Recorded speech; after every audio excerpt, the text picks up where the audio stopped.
Why would a man the whole town feared stop in the middle of a fire, just to ask permission before saving her? A roof beam crashes with a sharp crack as smoke rolls across the ceiling. A frightened mare slams against her stall, and hot ash stings Ruth's face while someone pounds on the gate outside. A calm voice cuts through the wind. "May I cross?" Why would the most feared rancher in Texas hesitate at a moment like this? Tell us what you think before the story begins. The train left Ruth Calder standing beneath the narrow shade of the garrison station, with one worn trunk, a leather document case, and a small wooden box held close against her ribs. Texas heat pressed through her dark traveling dress. Dust lifted from the freight yard and settled across her gloves before the baggage man finished reading the name on her receipt. "Cora Calder's place?" he asked. Ruth nodded. Two men loading feed sacks glanced toward her, then toward each other. She knew that look. She had seen it in Pennsylvania classrooms, railway offices, and parlors where people decided what a black woman should be before she opened her mouth. Ruth counted her belongings, checked the brass clasp on her document case, and waited for Pruitt's mail wagon. He arrived in a cloud of pale dust, talking before he had fully stopped the horses. By the time Garrison disappeared behind them, Pruitt had told Ruth, who owned every ranch along the road, which family had lost cattle the previous winter, and why the bridge at Cottonwood Creek leaned lower on one side. Then she mentioned the Calder homestead. Pruitt's hands tightened on the reins. "You'll be bordering Caleb Marrow." The name came out quieter than everything else. Ruth looked across the rolling grassland. "Is that meant as a warning?" Pruitt gave a dry laugh. "Most folks don't need more than the name." She waited. He finally said Caleb had driven off 2 hired men, stopped attending church, and entered Cooper's Bend only when he needed salt, nails, or flour. A man with a temper, Pruitt called him. A man who could make a whole room uncomfortable without speaking. "Has he struck anyone?" Ruth asked. Pruitt shifted on the wagon seat. "Not that I heard." "Threatened anyone?" "It's the way he carries himself." "What did the hired men say he did?" Pruitt flicked the reins. "They didn't say much plain, but both left." Ruth watched the wagon wheels cut through the dust. For 11 years, she had lived beside a man whose anger needed no rumor. She remembered broken crockery, boots stopping outside a closed door, and the long silence before a voice turned hard. Fear had taught her to study hands, shoulders, and the distance between a man and the nearest thing he might throw. Nothing Pruitt described sounded like proof. Still, Ruth did not dismiss him. A woman alone on unfamiliar land could not afford to mistake bravery for wisdom. "I'll judge him when I meet him," she said. Pruitt looked almost sorry for her. "You'll understand when you see him." The Calder homestead stood on a low rise above Cottonwood Creek. The house was weathered but square, with a stone chimney and a porch worn smooth by years of boots. One corner of the barn roof sagged. Weeds swallowed the garden. A wire and post fence divided the property from a broader cattle range stretching west beneath the reddening sky. Inside, Ruth found Cora's iron stove, 3 jars of dried beans, a shelf of ledgers, and an envelope bearing her name. She read the letter beside a smoky lamp. Cora wrote that Texas had given her more freedom than she had expected to find. The land demanded stubbornness, good accounts, and the strength to endure loneliness without letting it make every decision. Near the end, she mentioned Caleb Marrow, a quiet man who does good work where no one thinks to look. During 2 winters, when Cora had been too ill to cut wood, split logs appeared beside her door before sunrise. Caleb never admitted leaving them. Do not mistake a man's silence for whatever other people choose to place inside it. 4 mornings later, Ruth heard the sharp metallic snap of fence wire. She crossed the yard and saw a man working 50 yards away. He was broad through the shoulders, silver beginning at his temples, his movements controlled and unhurried. Blood marked one knuckle where the wire had caught him. He noticed her. One nod. Nothing more. Ruth watched him replace a broken post on his side. Then he tightened the wire across hers. He reset her leaning gate hinge and tested it twice before gathering his tools. He walked away without introducing himself. 3 days passed before Ruth crossed the pasture. Caleb was splitting wood beside his barn. When he saw her, he stopped and placed the axe on the ground before she came near. That small motion did not escape her. "I'm Ruth Calder," she said. "I came to thank you for the fence." He looked toward the boundary line. "You repaired more than your share," she added. "Half a fence won't hold cattle." His voice was low, rough from disuse rather than anger. Ruth mentioned Cora's letter. She told him Cora knew who had left the winter firewood. Something tightened in his face. Not resentment, but discomfort at being seen too clearly. "She didn't need to know where it came from," he said. "She needed it to be there." He offered quiet condolences and called Cora a good neighbor. Then he picked up the axe, as though he had reached the end of what words could manage. Walking home, Ruth noticed another weak fence post had been replaced, one she had not yet discovered. That night, Pruitt's warning returned beside Cora's letter, neither one fully silencing the other. Before sunrise, a heavy sound touched the porch. Ruth opened the door. No rider remained on the road. Only fresh hoofprints led toward the shared fence. Beneath the window sat a burlap sack filled with seed potatoes. Ruth stood on the porch in the gray light, one hand resting against the doorframe. The yard was empty. Beyond the pasture, a horse moved along the fence line and disappeared behind the cottonwoods. She carried the sack inside and found the potatoes clean, firm, and carefully chosen. No note, no name. By noon, she had turned a patch of soil behind the house with Cora's old spade. The ground was hard near the surface, but dark underneath. Ruth planted the potatoes in straight rows, marking each one with a short stick. Near sundown, Caleb stopped on his side of the fence. He looked toward the garden, then at Ruth. She brushed dirt from her palms. "They'll grow if the weather holds." Caleb gave one small nod. It was the closest thing to accepting thanks that he seemed willing to offer. Over the next few weeks, the fence became the place where they met. Ruth repaired the Calder homestead one job at a time. She patched the chicken house, replaced 2 porch boards, and cleaned rust from the well chain. When the pulley slipped and trapped the rope against the wheel, Caleb watched from across the boundary. "You'll need to loosen the square bolt first," he called. Ruth looked at him. "Are you coming over?" "Not unless you ask." She studied the pulley, then reached for the wrench herself. Caleb talked her through the work without crossing the fence. When the wheel finally turned, water rose in the bucket with a hollow splash. "That will hold," he said. Ruth smiled before she could stop herself. "You say that like it's high praise. For a well pulley it is." It took her a moment to realize he was joking. Their conversations remained brief. He asked about Pennsylvania and the school where she had taught. Ruth told him she had taught reading, arithmetic, history, and penmanship. Caleb glanced toward his house. "I have cattle ledgers that could use someone who understands more than numbers." "What is wrong with them?" "My handwriting." This time she did laugh. The sound seemed to startle him. His eyes lifted to hers, and for one quiet second, the hard lines around his mouth eased. A few days later, Mercy came back from the stony wash, limping. Ruth lifted the mare's hoof but found no loose shoe. She was circling the animal when Caleb appeared at the gate. "May I come through?" She opened it. Mercy shifted uneasily as he approached. Caleb stopped several feet away and waited until the mare lowered her head. Then he ran one hand along her leg, slow and steady. "A stone bruise," he said. "Painful, but it should mend."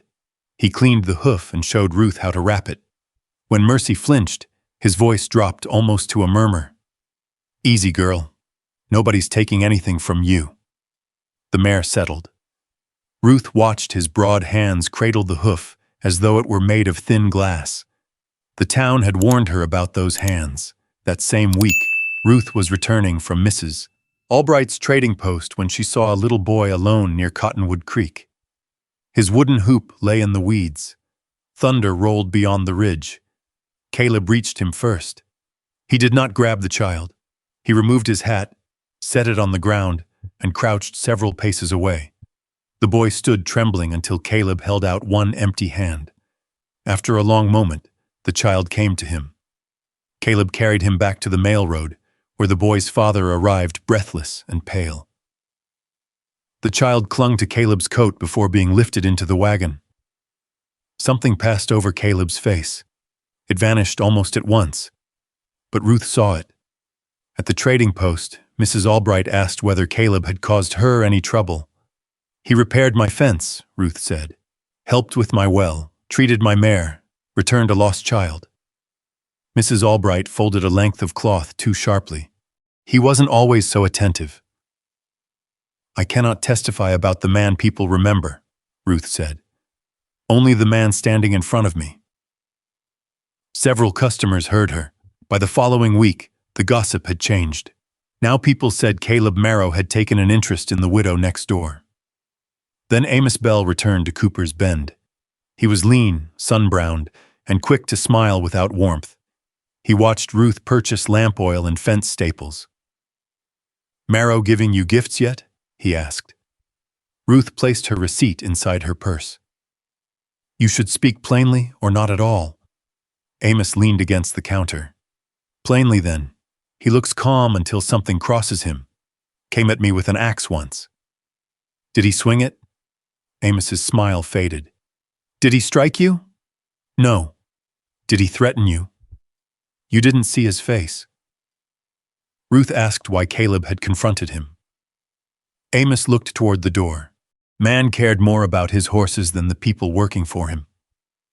Then he lowered his voice. "Thought one angry husband would have taught you not to wait too long for proof." That night, wind caught a loose board on the barn.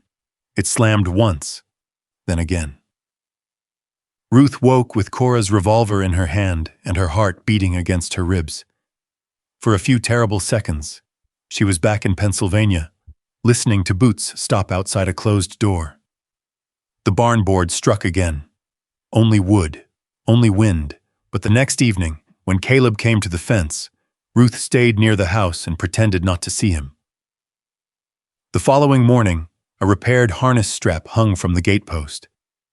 After that, Caleb stopped approaching unless there was work to discuss. The space between the ranches seemed wider. Vernon Pike arrived 2 days later in a polished brown coat, carrying a purchase agreement for the Calder land. He spoke of hard winters, lonely roads, and the burden of running a ranch alone. Ruth refused before he named the price. Pike noticed the repaired harness. "Marrow entering your property now?" "Never without permission. Loneliness can make a woman misread attention." Ruth opened the gate. "You may leave." At the boundary, Pike called toward Caleb's barn. "Collecting widows now, Marrow?" Caleb stepped into view. He did not reach for a weapon. He did not move toward Pike. He looked at Ruth first. "The land is mine," she said. "The offer is refused." Only then did Caleb speak. "You heard the owner." Pike rode away slowly, glancing back toward Cottonwood Creek. That night, a cold front gathered beyond the western ridge. Caleb moved cattle to higher ground and secured his barn roof before hanging a lantern on the shared fence. A warning. Before dawn, Ruth woke coughing. Smoke rolled from the fireplace into the room. Outside, orange light moved through the dry grass toward her barn. Ruth pulled a wool shawl over her nightdress and ran into the yard. The wind had turned cold enough to sting her face. Dust, rain, and smoke spun together beneath a sky split by white flashes. Mercy screamed from inside the barn. Ruth reached the latch just as a burning shingle struck the ground behind her. The mare reared against the stall, eyes wide, rope drawn tight. "Ruth!" Caleb's voice came through the storm. He stood at the shared gate with wet blankets over one shoulder, a shovel in one hand, and rope in the other. "May I cross?" Even then, with the fire moving toward the barn, he waited. "Come!" He was through the gate at once. "The house chimney's drawing smoke backward," Ruth shouted. Caleb looked from the roof to the two lines of flame crawling through the pasture. One burned near the barn. The other had begun close to the boundary road. "Get Mercy," he said. "I'll cut the fire away from the house." He did not order her inside. He did not take the choice from her. Ruth fought the stall latch while smoke filled the barn. Caleb appeared beside her moments later, his coat soaked from the rain. Mercy kicked the boards. Caleb covered the mare's eyes with his coat and laid one hand against her neck. "Easy, girl. Easy now." His voice barely carried above the wind, yet Mercy stopped pulling. Together they led her into the rain. A roof beam fell behind them with a crack that shook the ground. Caleb turned, shielding Ruth from the burst of sparks. The instant they reached open air, he released her and stepped back. "My papers," Ruth said. Caleb looked toward the house. "The deed, Cora's letter, they're in the front room." "I'll get them." "No. I know where they are." He did not argue. They entered together, cloth pressed over their mouths. Smoke rolled along the ceiling. Ruth found the leather case beneath the table while Caleb gathered her school books and Cora's framed photograph. By the time they came out, rain had weakened the grass fire, but the house was no place to remain. "You can shelter at my house," Caleb said, "or Pruitt's place if you'd rather. The creek road may be flooded." Ruth looked at Mercy trembling beneath the cottonwoods. "Your house." They crossed the pasture through hail that struck the roof and fence posts like thrown gravel. Caleb's home was plain and orderly. A rifle rested above the mantel. Boots stood neatly beside the door. A faded blue cloth lay beneath a photograph of a woman and a little girl. He lit the stove and set a kettle on top. Then he placed 2 coffee cups on the table. His hand paused over the second. Ruth noticed but said nothing. While Caleb checked the shutters, she saw a small leather shoe on a shelf. The toe was worn unevenly, as though a child had dragged it while running. It had no practical purpose in that careful room. Caleb returned and followed her gaze. The hail softened. "My daughters," he said. "Sarah." Ruth waited. She was 5. His wife Anne had sat beside Sarah's sick room through a hard winter. The doctor had limited who could enter, fearing the fever would spread. Caleb remembered standing outside a closed door, hearing his child call once and not being allowed to go in. Sarah died before spring. Anne lived another 11 months. She stopped caring whether winter ended, Caleb said. The doctor gave it other names. After Anne was buried beside their daughter, Caleb found the shoe under Sarah's bed. He could not throw it away. He could not place it in a box, so it remained where morning light touched it. Ruth looked toward the photograph. "Is that when you stopped going to church?" Caleb poured the coffee slowly. "Folks wanted me to speak of cattle and weather, or they wanted me to speak of Sarah and Anne in a way that made them feel useful. I couldn't do either." "And Amos?" Caleb's jaw tightened. He tied a young horse too short during a storm. When it fought the rope, he struck it. "You had an axe." "I'd been splitting wood. I set it down before I reached him." "Did you threaten him?" "No. I told him to leave before I said something I couldn't take back." The second worker had left the lantern burning beside loose hay 3 times. Caleb dismissed him after the final warning. "I was harsh," he said, "but I never harmed either man." Ruth wrapped both hands around the warm cup. "My husband could be quiet too."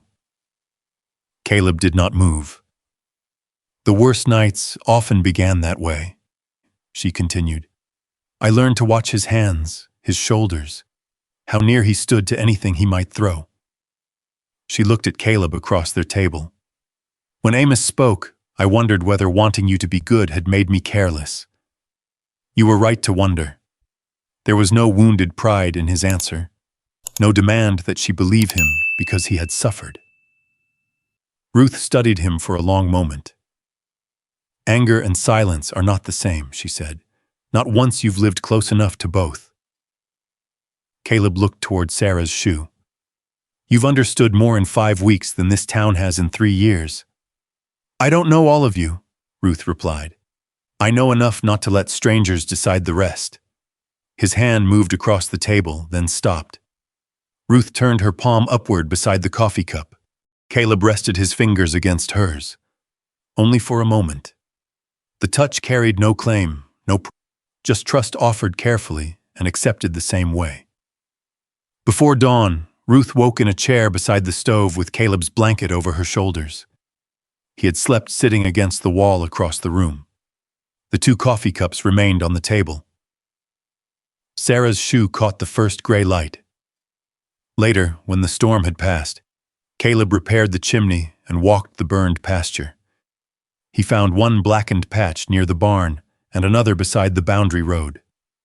The wind couldn't carry fire backward, he said. Ruth knelt near a stone and pulled free a strip of cloth soaked with lamp oil. Hoofprints led toward the road Vernon Pike used. Pruitt arrived before noon, hat dripping from the last rain. Town's saying Caleb drove you from your house, he said. Amos says he may have started the fire. Caleb's face hardened. For the first time, Ruth saw the anger Cooper's Bend had always described. He turned toward his horse. Ruth placed one hand against the saddle. Ride into town looking like that, and you'll give the lie exactly what it needs. Caleb looked at her hand, then at the burned field. Hooves sounded on the road. Vernon Pike rode into the yard carrying a folded purchase agreement already marked with Ruth's name. He dismounted slowly, taking in the scorched grass, the blackened barn boards, and the wet ash near the house. Only then did he ask whether Ruth had been hurt. I heard the place took damage, he said. Seems the Lord has made the matter plain. He unfolded the paper across Cora's porch rail. The offer was lower than the one he had made before the storm. Ruth read the date. It had been written the previous afternoon. You prepared this before the fire, she said. Pike's smile barely moved. I expected you to come to your senses. Caleb stood several yards away. His fists had closed at his sides, but he said nothing. Ruth tore the agreement once, then again. The pieces dropped into the mud. You may leave by the same road you came in on. Pike looked past her toward Caleb. You sure this is your decision? Ruth stepped between them. It is my land. Every decision made on it is mine. Pike mounted and rode away, but not before glancing toward Cottonwood Creek. That glance stayed with Ruth. Later, Caleb led her to the southern pasture, where the creek bent beneath a stand of cottonwoods. Even after a dry summer, water seeped steadily from the bank. Spring-fed, he said. Doesn't go empty. Ruth understood. Pike did not want Cora's old house or tired barn. He wanted the water route used by ranchers moving cattle north. That evening, Ruth opened Cora's ledgers at the kitchen table. Caleb sat across from her while rain tapped the repaired chimney cap. 3 offers from Pike had been recorded in Cora's narrow handwriting. Each came after an illness. Beside the last, Cora had written that Pike threatened to drive cattle through the spring if she refused. Caleb found more on the road. Near the burned grass lay a broken iron fitting from a wagon trace, stamped with the mark of the Cooper's Bend blacksmith. Pruitt admitted he had seen Pike's wagon on the northern road before the storm. I thought he was checking stock, he said. Mrs. Albright remembered selling Pike 2 cans of lamp oil 3 days earlier. He had claimed they were for a line shack, though he owned no shack along that range. Her mouth tightened as she examined the scorched cloth Ruth had found. I repeated plenty about Caleb, she said. Never asked much where it came from. Then repeat only what you saw, Ruth answered. Amos Bell had already begun speaking louder. Outside the trading post, he told anyone who listened that Caleb had drawn Ruth into his troubles. He repeated the axe story, leaving out the frightened horse. He claimed Caleb wanted control of the Calder Spring. By Saturday, Reverend Samuel Cole sent word that the matter would be discussed after Sunday service. Caleb wanted Ruth to stay home. "They'll make a spectacle of you. They are already speaking about my land, my judgment, and my night in that fire," she said. "I will not sit elsewhere while men explain me." Caleb looked down at his hat. "I'll sit beside you," he said, "and I won't speak unless you ask." Sunday morning came cold and bright. Wagon wheels creaked along the church road. Frost silvered the shaded grass. When Caleb entered the planked church, every voice stopped. Ruth sat halfway down the aisle. Caleb paused, then took the seat beside her. Near the front stood the pew Anne and Sarah once used. It remained empty. After the final hymn, Pike rose. He spoke gently, as though concern excused accusation. He described Caleb as a man who had threatened workers, abandoned the church, entered Ruth's property during a fire, and taken her into his house. Amos confirmed the axe story. Murmurs moved through the room. Caleb sat still. Ruth opened Cora's ledger. She did not speak of kindness. She spoke of facts. Cora had recorded years of firewood left without credit. Caleb had repaired the fence without entering Ruth's land improperly. During the fire, he had waited at the gate until she called him through. The flames had begun in 2 places. Pike had tried repeatedly to buy the spring-fed property. His new agreement had been prepared before the damage was known. Ruth turned to Pruitt. "Have you ever seen Caleb Marrow strike a man?" "No." "Threaten one?" Pruitt swallowed. "No." She faced Mrs. Albright. "Did Vernon Pike purchase lamp oil?" 2 cans. Then Ruth looked at Amos. "Did Caleb swing the axe?" Amos stared at the floor. Was he already carrying it because he had been splitting wood? Silence. "What happened to the horse?" The room changed. Amos's face reddened. At last, he admitted the young horse had panicked during a storm. He had tied it too short and struck it when it fought the rope. Caleb came from the woodpile carrying the axe. He set it down before reaching Amos. "He ordered me off," Amos said. "I let folks think the rest." "Why?" Reverend Cole asked. "Because no rancher would hire me if they knew." Pruitt produced the broken wagon fitting. It matched the empty place on Pike's wagon trace. Mrs. Albright confirmed the oil. A stable boy remembered Pike returning after the storm with soot on one boot. Pike moved toward the door. 2 ranchers blocked his path until the county sheriff arrived. Caleb stood then. "Grief made me hard to speak with," he said. "I left people room to believe what they wanted." He looked at Amos. But silence did not make the lie true. He walked out before anyone could offer him public sympathy. Ruth rose to follow, then stopped at the church door. Caleb crossed the yard alone toward the road leading to Anne and Sarah's graves. She let him go.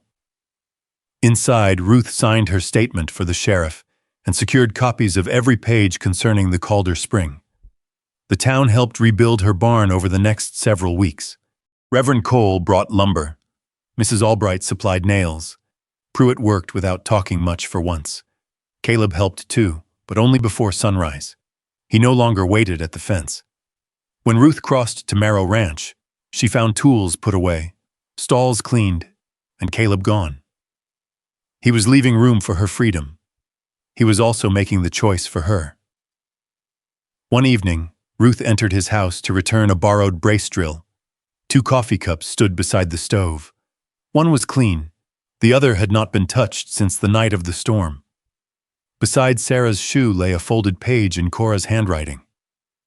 Ruth knew the slant of every letter before she opened it.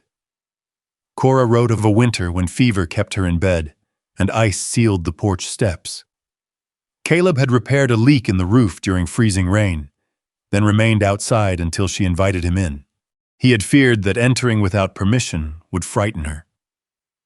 Cora had understood what Cooper's Bend had not. The deaths of Anne and Sarah had not taken Caleb's gentleness. They had made him afraid of what gentleness could cost. Near the bottom of the page, Cora had added one final warning. Do not stay beside any man because you pity him. Stay only if the life beside him leaves you more fully yourself. Ruth folded the page and returned it beside the small shoe. Caleb's silence had changed, but he was still using it to make a choice for her. She found him near Cottonwood Creek, repairing a water trough beneath the bare branches. His sleeves were rolled despite the cold. Water spilled over the rim while he tightened a bolt already firm. You have been avoiding me, Ruth said. He kept his eyes on the wrench. Giving you room. Room is something a person may enter or leave. Caleb stopped turning the bolt. What you are giving me is an answer I never chose. Wind stirred the cottonwood leaves left from autumn. Somewhere beyond the creek, a calf called for its mother. Caleb set down the wrench. People will think you defended me because you mean to marry me. Ruth watched him. Does that trouble you because it is untrue? His eyes lifted. Or because it may be true? Water continued running into the trough. Caleb looked toward the shared fence. I began watching for you in the mornings, he said. I knew when you wore the blue shawl because the weather had turned. I learned Mercy's step from every other horse on the road. He rubbed one thumb across his palm. The night of the fire, I put 2 cups on the table without thinking. I've done it every morning since. Ruth said nothing. Anne and Sarah are in every room, he continued. I feared you would always feel like a visitor in a life that began before you. I will not ask you to put Sarah's shoe away. Caleb's face tightened. I will not ask you to remove Anne's photograph. I will not pretend they mattered less because I came later. Ruth stepped closer. But I will not live beneath their memory as though my own life must be smaller. Caleb listened. I want the Calder land kept in my name. I want a room for my books, a table where I can teach children their letters. I want accounts written plainly and decisions made together. He answered without hesitation. Then the deed stays yours. Ruth searched his face. We can put a gate in the boundary fence, he said. Work the cattle together. Keep both ranches standing. And my schoolroom? You choose where it goes. The answer settled between them with the quiet weight of truth. Caleb held out his hand, then stopped. May I? Ruth placed her hand in his. His palm was rough from rope and wire, but he did not pull her toward him. He waited. Ruth crossed the remaining space herself. Their first kiss was brief, warm against the winter air. When they drew apart, the old trough gate creaked behind them. Caleb almost smiled. By spring, green returned along Cottonwood Creek. The rebuilt Calder barn stood straight beneath a new cedar roof. Ruth taught 6 children twice a week at a long pine table near the front window. Caleb attended church again, though he still sat near the back. On the first Sunday Ruth taught letters after service, he took the chair beside hers and sharpened pencils with his pocket knife. The town learned to speak to him without demanding that he become someone easier to understand. Mrs. Albright brought preserved peaches. Pruitt repaired the church steps. Amos left Cooper's Bend after making his statement to the sheriff. Vernon Pike faced the county court, and the Calder deed remained untouched inside Ruth's leather case. One morning, Caleb arrived carrying a young wild plum tree wrapped at the roots in damp burlap. They took it to the northern cemetery. Anne and Sarah rested beneath a low rise overlooking the pasture. Caleb knelt between the graves and began digging, so Ruth worked beside him. They planted the tree close enough to cast shade over both stones when it grew, but not so close that its roots would disturb them. Caleb pressed the last soil into place. Anne used to make plum preserves, he said. Then we'll make them when this one bears fruit.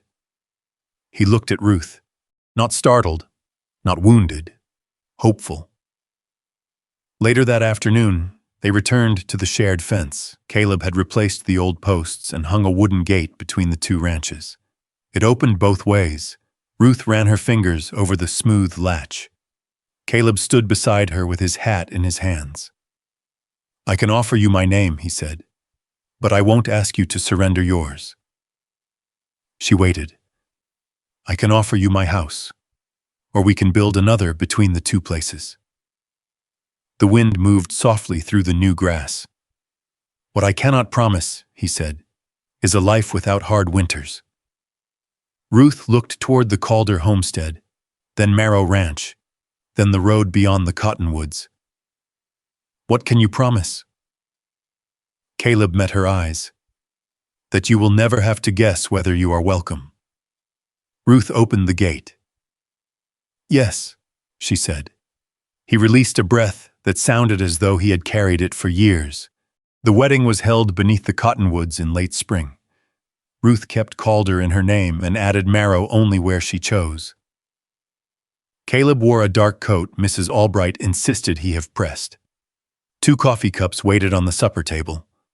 Sarah's shoe remained on the shelf. Anne's photograph stayed beneath the faded blue cloth. And beyond the northern cemetery, the wild plum tree lifted its first white blossoms into the Texas sun. The fence between their ranches remained. So did the gate. Each morning, one of them opened it. Maybe that simple gate was never just about 2 ranches. Maybe it was about the quiet courage to trust again, after life had given every reason not to. Caleb never erased the love he had lost, and Ruth never pretended the scars she carried had disappeared. Instead, they chose to build something honest beside those memories, proving that healing does not ask us to forget. It asks us to keep walking. If you've ever wondered whether peace can still find a heart that's been broken, if you've ever stood at your own gate, afraid to take one more step toward someone, perhaps you understand them better than anyone in Cooper's Bend ever did. The strongest love is often the quiet kind. It waits, it listens, it asks permission, it keeps showing up, even when no one is watching. Sometimes the greatest promise isn't spoken in a church or written on a deed. Sometimes it's simply knowing that when morning comes, someone will still open the gate and be glad you're there. I'd love to know what touched you most in Caleb and Ruth's journey. Share your thoughts in the comments. Your stories often remind others that hope can grow in places that once seemed empty. And if stories of courage, healing, enduring love, and the American frontier bring you a little peace, I hope you'll join us again. There are many more heartfelt journeys waiting just beyond the next trail.